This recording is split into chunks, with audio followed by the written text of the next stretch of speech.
Hello, IELTS students. Today I'm here to talk to you about an important development in the IELTS, and that is the IELTS Indicator. For those who aren't familiar with it, the IELTS Indicator is the online version of the IELTS that you can take if your IELTS test center has been shut down due to the COVID-19 pandemic. I took the IELTS Indicator, and I'm here to tell you how the experience went. Now, before we get started, I want to tell you the most important thing you should understand about the indicator, and that is that it is not accepted by as many universities as the traditional IELTS, but it's still accepted by quite a few universities, a growing list. And you can see a link to that list in the blog post I'm going to link to the description of this YouTube video. So, without any further ado, let me talk to you about my experience taking the online IELTS Indicator exam. The first thing I did is I went to IELTSindicator.com. That's IELTSindicator.com with IELTS Indicator as all one word. That's the official website for the test. Easy enough to remember, right? And once I was on the Indicator website, I could click a link to run a system check and make sure that my computer was ready to take the IELTS indicator in terms of processing speed, internet speed, etc. As long as you have some fairly okay Wi-Fi and a computer that's less than 10 years old, you should be fine. The system requirements aren't that demanding, and my computer passed it perfectly all right. Then I clicked to register for the test, and when I registered for the test, I was told a couple of things, or a few things. First, I was told that the test is only available once a week. And in the States, that's available, I believe, on a Wednesday, I want to say. Actually, let me double check that. I'm going to look at my calendar here. Yes, in the US, the IELTS Indicator is available once a week on Wednesdays. I was also told that after I booked my listening, reading, and writing test, I would receive a follow-up notice within 48 hours before the listening, reading, writing test, telling me when I could take my IELTS speaking test. So the IELTS speaking test is separate, not necessarily on the same day or at the same time. I was also told that I would be sent instructions on how to download the special software for the test, and all of those things happened. The first thing I received was the software instructions, and I got instructions as well as a username and password for the secure exam browser, the special browser you take the IELTS listening, reading, and writing test on, and for Zoom, the very popular webcam app that's also used for the IELTS speaking test. So I got those instructions, download links, username, and password. I was good to go on that. Then a few days later, I received an email asking me to verify my date of birth by email them back and confirm when I was born, and to email them back and let them know what kind of identification I would be using for the IELTS indicator. Like the regular IELTS, you need a national ID or a passport, and to give the number on that identification document. So I gave them the number of my Wisconsin driver's license. So yeah, once I gave them that information, within a day, they sent me an email verifying when I could take my speaking test. And they told me I could take my speaking test on Thursday, the day after the initial main IELTS indicator test. And the Thursday date and time worked for me, so I simply waited for that to happen. If your speaking appointment time doesn't work for you, I'm assuming there is a process for rescheduling. Since I didn't need to reschedule, I wasn't sure what that process would be, and it isn't obvious from the website. So I'm going to research that a little more for you and maybe post an update in the comments or the description. And if any of you have had to reschedule your IELTS indicator speaking test, let me know in the comments. I would definitely like to hear more about that. Okay, so at that point, I'm ready to take the test. Let's talk about what happened on Wednesday when I took the listening, reading, and writing test. First, I will tell you that test security is passive. And here's what I mean by that. you don't have somebody actually communicating to you over the internet by voice. You don't have direct contact with an IELTS Indicator exam proctor.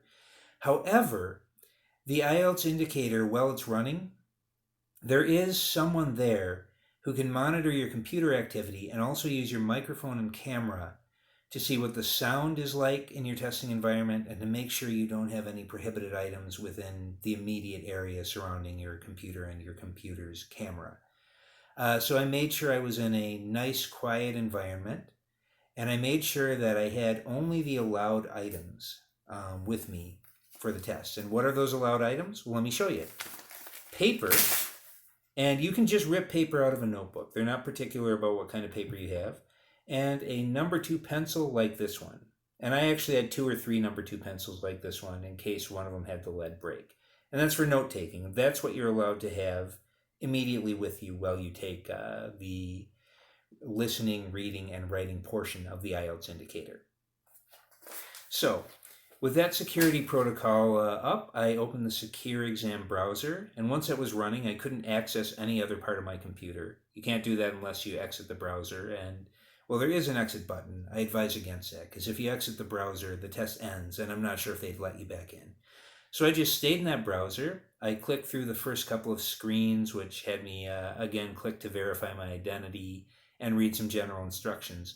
Then I got to the third screen, and that's where things got interesting. I was actually pleasantly surprised. On the third screen, you can click to launch either the listening test, the reading test, or the writing test. So you can choose which order you do the sections in. You choose which you click first. I decided to do the sections in the order they usually appear on the test. So I started out with IELTS Listening, clicked into that, and I noticed something else kind of interesting. For IELTS Listening, when the audio starts, it just keeps playing. You hear the audio tracks for part 1, part 2, part 3, and part 4. It auto-plays. You can't pause. You can't rewind. Now, what you can do is, while that audio is playing, you can click to any part of the test. While you're listening to the audio for part 1, you can click to part 2 or 3. You can click backwards into part 1 when you're on part 2 or 3 or 4, etc. Now, that isn't that useful for most of the listening exam, because it's better to be able to just look at the part of the screen that matches the audio you're hearing. Here's where it comes in handy. At the end of the exam, the listening test portion of the IELTS Indicator, you are given 2 minutes to click backwards through the IELTS listening section and change any answers you'd like to. So that's pretty nice. Now, unlike the IELTS computer-delivered test, you can't actually click to flag a question to visit it later, so use your notes to write down which questions you might want to revisit. So yeah, that was nice. Another really cool feature is that if you finish a section before you've run out of time, you can click backwards through the section and then click all the way back to the main screen. And then without having to wait for that section's time to be up, you can click on the next section you want to go into. So that was pretty nice too. I went on to reading. The reading section also lacks the ability to flag questions like you'd see in the computer-delivered test. And you don't have the passage highlighting or note insertion tools. You can't highlight things or take notes on the screen. So you'll have to use your pencil and paper for those reading notes. It was still very convenient overall. One thing I really liked was that the passage is always on the left-hand side of the screen, while the questions are always on the right. So you see the passage and the questions side by side. Another thing I liked was that the multiple choice questions did not show the answers. You just see question, question, question, and you would click the question to expand and show your answer choices, which is great because that way you can see what all the questions are very easily just on one part of the screen and know what kind of information you need to look for. Another convenient feature that's in both reading and listening that I use particularly in reading is the reset button. At the bottom of each grouping of questions in reading and listening for IELTS Indicator, you can click reset, and what that'll do is that will remove all the answers you just entered for a question set. Now, where this is really, really useful is in a matching exercise. There was a matching exercise where I got a little ways in, realized I was matching the wrong items to the wrong questions, and it was kind of a mess, but I just clicked reset, blanked everything out, and was able to start fresh. So that was really nice. And with both reading and listening, if you want to change individual answers, that's fine. You just click back to that answer and you can change it. Writing. Writing was the academic writing section, and actually the entirety of IELTS Indicator is for the academic format of the test, not general training. And for writing, it was kind of nice that you could see the prompt on the left side of the screen and then write your essay on the right side of the screen, especially for academic writing task 1, which has this fairly complex informational graphic that it's good to be able to look at while you're writing. And I was able to do that. So, got to the end of the test, clicked to complete it, and then waited the next day for my speaking test. So let's talk about that. Again, I found this to be very convenient, very helpful. Logged into Zoom, entered my password, met up with my speaking interviewer. My interviewer was a native English speaker with an Ontario Canadian accent. But remember, IELTS speaking interviewers do not have to be native speakers.